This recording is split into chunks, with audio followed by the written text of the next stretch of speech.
On en a déjà parlé de cette interaction entre les disciplines, on va dire, adjacentes au CrossFit et le CrossFit en lui-même. Maintenant, j'aimerais parler un peu plus précisément de la relation entre ces différents domaines-là de champs de compétences, sport, etc. Qu'est-ce que l'haltéro devrait prendre du CrossFit et qu'est-ce que le CrossFit devrait prendre de l'haltéro? Et si on peut faire ça assez court, et ensuite tu peux enchaîner sur la même question, mais avec la gymnastique. Alors, cette question, j'ai une réponse très rapide et très courte et très pertinente à vous exposer parce que j'ai déjà eu ces discussions avec Benjamin Hennequin. Et l'anecdote, c'est que Benjamin Hennequin, je l'ai rencontré et je suis allé le voir à son club. C'est lui qui m'a contacté parce qu'il savait que j'étais à Bordeaux. Et il m'a accueilli comme si j'étais une superstar du CrossFit, alors que pas du tout. Moi, j'étais face à mon idole de l'haltéro que je suivais même avant le CrossFit. Et c'est lui qui me fait un accueil de ponte. Bon bref, la situation était complètement folle. Et en fait, il était complètement fan de mon travail parce que il avait vu dans le CrossFit ce qu'il n'y avait pas dans l'haltéro, que ce soit en termes de mobilité, de renforcement fonctionnel, d'organisation de compétition. Il faut savoir qu'en fait, en France, l'haltéro, vous avez 3 personnes de plus de 75 ans qui vous jugent dans un silence de mort. Si jamais vous droppez la barre, on vous met limite un carton rouge parce que la barre, faudrait la raccompagner. Enfin, c'est absolument n'importe quoi. À l'opposé du spectre, en gros, pour vous expliquer, vous avez mis le Coca-Cola qui explose la barre, qui fait des danses en hurlant comme un malade mental. Je pense que s'il y avait plus de gens comme ça et plus d'ambiance, il y aurait plus de gens dans les compétitions altéro. Mais bon, bref, voilà, c'est pas que mon avis, c'est aussi celui de Benjamin.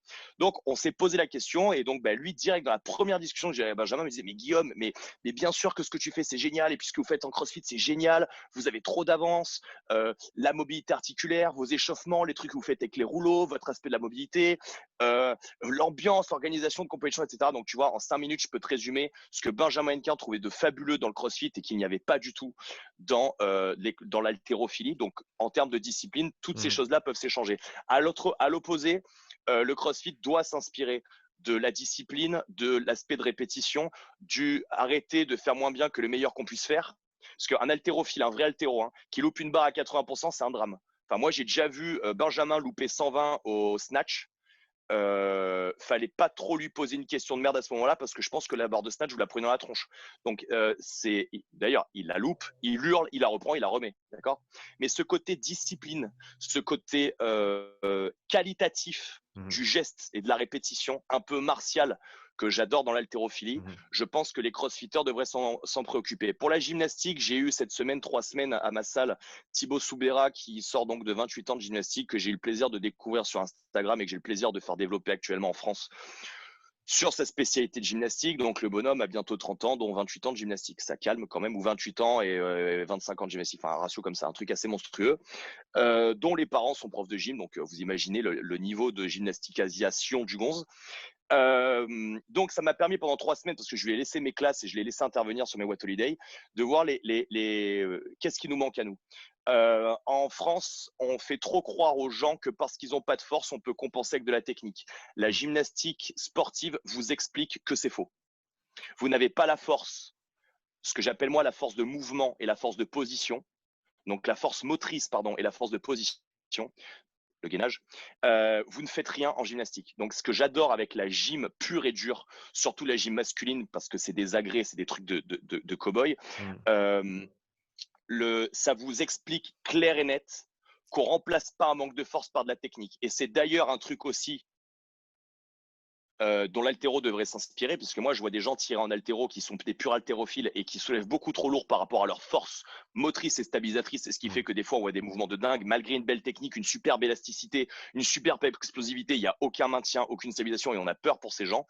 La gymnastique vous explique concrètement qu'on remplace pas par de la technique un manque de force. Ce qu'essayent de faire tous les crossfitters. C'est-à-dire, je n'ai pas le keeping pull-up correctement, mais je vais quand même essayer de faire un jumping bar muscle-up. Ou je vais me foutre un élastique. Non, non, non, non, non. Tu n'as pas la technique parce que on va pas développer de la technique quand tu n'as pas la force. Mmh. Ça, je pense que c'est un point très, très, très, très, très, très, très important. Après, qu'est-ce que le CrossFit pourrait apporter à la gymnastique? C'est très compliqué parce que le système de notation n'est pas le même. Mmh. On n'est pas noté sur autre chose que l'aspect esthétique de la performance. Il y a un juge qui met d'une note à 10 comme au patinage artistique. Donc, c'est très compliqué puisque, par exemple, eux vont être dans une notion de contrôle et de démonstration de ce contrôle et de la beauté esthétique du geste, tandis que nous, on va être dans une approche beaucoup plus fonctionnelle. Nous, je le répète tout le temps, euh, Alizé Andréani marche extrêmement vite sur les mains. Pourtant, elle n'a pas forcément la jambe super droite. À un moment, pourtant, c'est une pure gymnaste avec un niveau exceptionnel de gymnastique. Et vous avez Rich Froning qui gagne les games en écrasant tout le monde sur un handstand walk alors qu'il est complètement scorpion. Et en fait, le mec ne marche pas sur les mains, il court sur les mains parce qu'en fait, il a un déséquilibre complet et le mec se prendrait un 0 en gymnastique. Donc, tous les gens qui suivent déjà le gymnastique vous disent « Ah non, il faut complètement garder un équilibre avec les jambes complètement verticales parce que c'est comme ça qu'on apprend en gym. » Taisez-vous. Taisez-vous. L'objectif de la gymnastique handstand en CrossFit, c'est de réduire le temps sous tension et d'aller le plus vite possible au chronomètre. Donc, j'ai pas le temps, en fait, et en fait, on marche sur les mains comme on marche debout, c'est-à-dire que la marche, c'est une succession de déséquilibres successifs vers l'avant, ce qui est carrément à distinguer en plus, on pourrait étayer jusqu'à la course sur les mains, ce que fait des gars comme Rich Froning, parce que les mecs sont sur un appui constamment et même pas sur deux. Donc là, c'est carrément un déséquilibre successif à un appui. C'est la définition de la course à pied. Donc, à partir du moment où on comprend que marcher sur les mains, c'est un déséquilibre et qu'on n'est pas là pour faire un truc esthétique. Enfin, là, on n'est pas sur des anneaux, on n'est pas sur une poutre, on n'est pas là pour démonter du contrôle, on est là pour raser tout le monde, aller le plus vite possible et se taxer les moins les épaules. Et là, je suis désolé, c'est le déséquilibre le plus important qui permet de faire ça. D'accord? Donc, on peut pas expliquer aux gymnastes qu'il faut marcher sur les mains comme nous, mais les gymnastes vont avoir quand même du mal à s'intégrer dans le CrossFit s'ils oublient l'aspect fonctionnel. Pour vous donner un exemple très très court, pour essayer de faire très court, ce serait comme si un moniteur de sport de combat en boxe spécialisé boxe anglaise essaie d'aller expliquer que la meilleure manière de mettre hors combat un relou de boîte de nuit à des videurs, c'est la boxe anglaise. Il va y avoir un problème, c'est que si vous dites à tous les videurs de France de mettre des gauches, droites, crochets, uppercut dans la tête des clients relous, ils vont tous finir en prison en fait. Donc à un moment, vous avez votre spécialité, vous voulez intervenir dans un domaine, mais il faut prendre en compte la spécialité. Prendre un moniteur de tir sportif olympique où le mec tire à 10 mètres un plomb toutes les 25 secondes pour expliquer à un mec du raid comment il doit tirer dans une prise d'otage, vous comprenez que dit comme ça n'a aucun sens. Donc on a tous des choses à apprendre, mais peut-être que la gymnastique apportera beaucoup plus dans le contexte CrossFit. Et je pense que c'est pour ça que les gymnastes ont aussi pas mal de mal à s'implanter dans le CrossFit, parce qu'ils veulent garder leur logique de compétition de gymnastique, qui n'est pas notre logique à nous de pratique, et qui autre, dans la majeure partie des cas, s'intéresse au développement technique d'un aspect du CrossFit que les compétiteurs.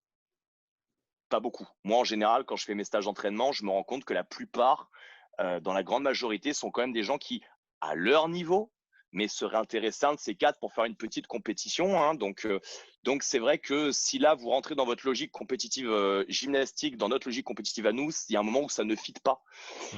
Voilà.